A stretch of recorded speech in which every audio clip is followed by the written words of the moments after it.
你现在看到的这片黑色不是空无一物，它是138亿年的历史。如果你的眼睛能看见红外线，如果你能把视网膜的曝光时间延长到100个小时，你会发现这片看似虚无的黑暗中拥挤的让人窒息。我是基点维度，很多人问我，为什么我们总是对宇宙的深处感到一种本能的恐惧？恐惧的来源通常不是未知，而是认知失调。当你看见原本应该死去的东西活着，当你看见原本应该混乱的东西表现出了诡异的秩序，这种违和感会让你怀疑眼前的世界是否真实。今天我要带你走进一场发生在物理学顶层的现实解构现场。躺在手术台上的是我们赖以生存的统治了学术界几十年的权威标准宇宙模型，而手持手术刀的是詹姆斯·韦伯空间望远镜以及4位敢于直视深渊的科学家。我们手里现在有4份来自天文学和物理学前沿的深层解码报告，它们分别来自 Ivolab 对早期星系的观测 Foviomelia 对宇宙边界的测量 Ape-Ashtekar 对量子引力的计算，以及 Melvin Vobson 对信息本质的惊人发现。将这4份报告叠在一起，我们看到了一个令人脊髓发凉的真相。我们以为宇宙是一场混乱的爆炸，但数据显示它更像是一段被精心编写、极度优化，甚至经过数据压缩的程序代码。请把你的思维调整到微观与宏观同时开启的状态，因为接下来的时间里，我讲述的每一个数据都会像一根针一样刺破你对真实世界的安全感。这份报告太过沉重，以至于主流科学界至今仍在试图用误差来掩盖它。但数据不会撒谎，穿好防护服。我们现在切开这个宇宙的表皮，看看下面的源代码。故事的起点要从一束光说起。这束光在宇宙中流浪了130亿年。它出发的时候，地球还不存在，太阳还是一团散乱的气体，连银河系都还只是一个模糊的影子。2022年，当这束光最终撞击在韦伯望远镜的近红外相机传感器上时，它已经疲惫不堪。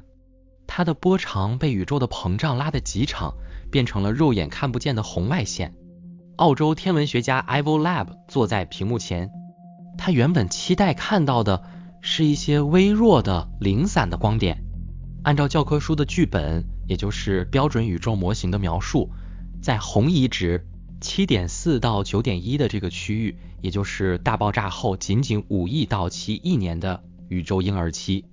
那时候的宇宙应该像一个刚出生的婴儿，物质密度极低，引力还来不及把气体聚集起来。理论上，我们应该只能看到一些微小的不规则的原初星系，它们应该像萤火虫一样微弱，质量很小，结构混乱。但 Lab 看到的不是萤火虫，他看到了探照灯。6个巨大的红色光斑赫然出现在屏幕上。数据分析显示，这些不是什么微小的气体云，它们是成熟的星系。请注意成熟这个词，其中最夸张的一个编号 ID 38094，经过质量测算，它的恒星质量达到了惊人的1000亿倍太阳质量。这是什么概念？这几乎等同于我们今天所居住的演化了整整130亿年的银河系的总质量。让我给你一个通俗的比喻，你就能理解天文学家当时的恐惧了。这就像你走进一间医院的产房，你预期会看到一群3公斤重的婴儿正在哇哇大哭，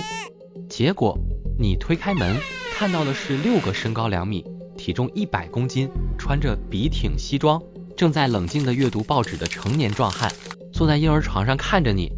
你会怎么想？你会觉得这几个婴儿发育太快了吗？不，你的第一反应一定是这家医院有问题，时间线被篡改了。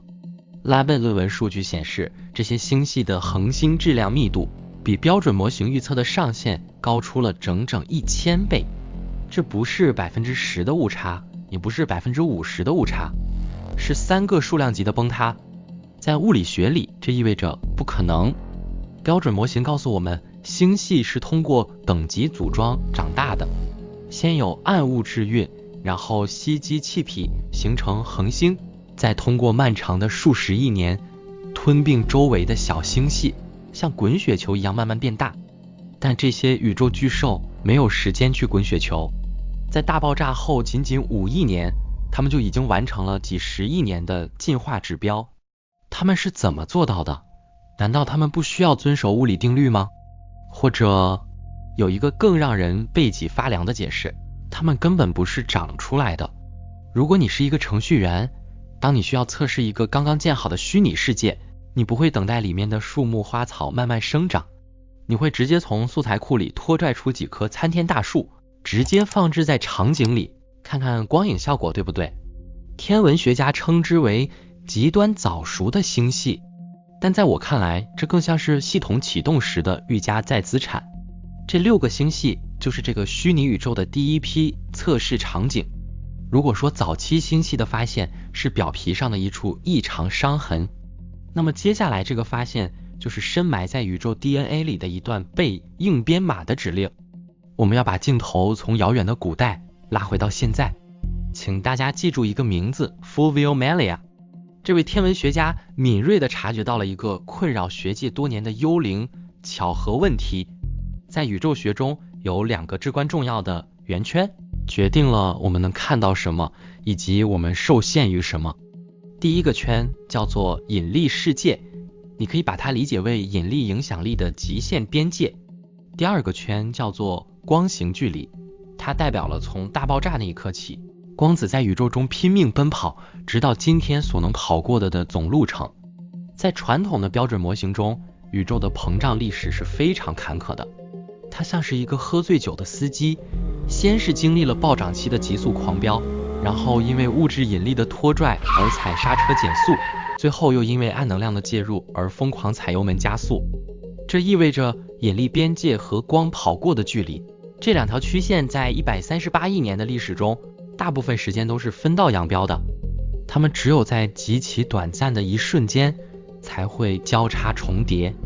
如果你相信标准模型，那么我们必须相信一个概率只有万亿分之一的奇迹，我们人类恰好刚好不偏不倚的生活在这个2者完全重叠的特殊时刻。根据哈勃常数的精确测量，我们计算出的引力世界大约是137亿光年，而光行距离惊人的也大约是137亿光年，2者完美相等。Melia 教授看着这个数据感到了一种深深的不安，他在论文中使用了令人难以下咽和令人不安这样的词汇。为什么？试想一下，如果你每天早上醒来看一眼时钟，发现时间都精确地停在12点0分0秒，分秒不差。第一天你以为是巧合，第2天你以为是运气，但如果你的一生中每一次看表时间都是12点0分0秒，你还会觉得这是巧合吗？你会意识到这个钟坏了，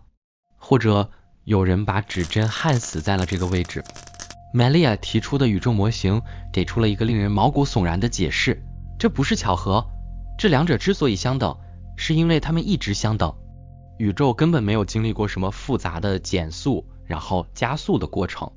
观测数据显示，星系的关联函数在所有尺度上都呈现出单一的规律，这意味着宇宙从诞生之初就在以一种恒定的线性的速度膨胀，它就像开启了定速巡航的汽车，速度被死死锁定，不再变化。为什么要恒定？这时候我们需要引入计算机科学的视角。在编写一个模拟程序时，如果你让背景环境的参数变来变去，一会儿加速一会儿减速，会极大的消耗算力，并容易产生 bug。 最优化的方案是什么？是线性增长， y 等于 x， 这是宇宙中最简单最高效最节省内存的方程。这种完美的线性膨胀，这不是物理学的巧合，这是一条几何约束，它就像是游戏引擎中的一条底层代码，被开发者直接写死在了内核里，用来保证这个虚拟世界在不断变大的过程中不会因为算力过载而崩溃。我们以为我们生活在一个自由膨胀的宇宙里，其实我们只是生活在一条被精确计算好的笔直的铁轨上。现在我们手里有了预加载的星系，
种解压。我知道，听到这里，你会感到一种深层次的虚无。如果詹姆斯·韦伯望远镜看到的星系只是贴图，如果大反弹只是重启，如果我们引以为傲的自然规律只是压缩算法，那么我们算什么？我们是 NPC 吗？是随时可以被删除的冗余数据吗？请不要这样想，因为在 Melvin Wolfson 的理论最后藏着一颗彩蛋。如果信息等同于质量，如果意识本质上是对信息的处理，那么我们作为这个宇宙中唯一能够观测这一切、能够理解这一切的智慧生命，我们拥有着特殊的权限。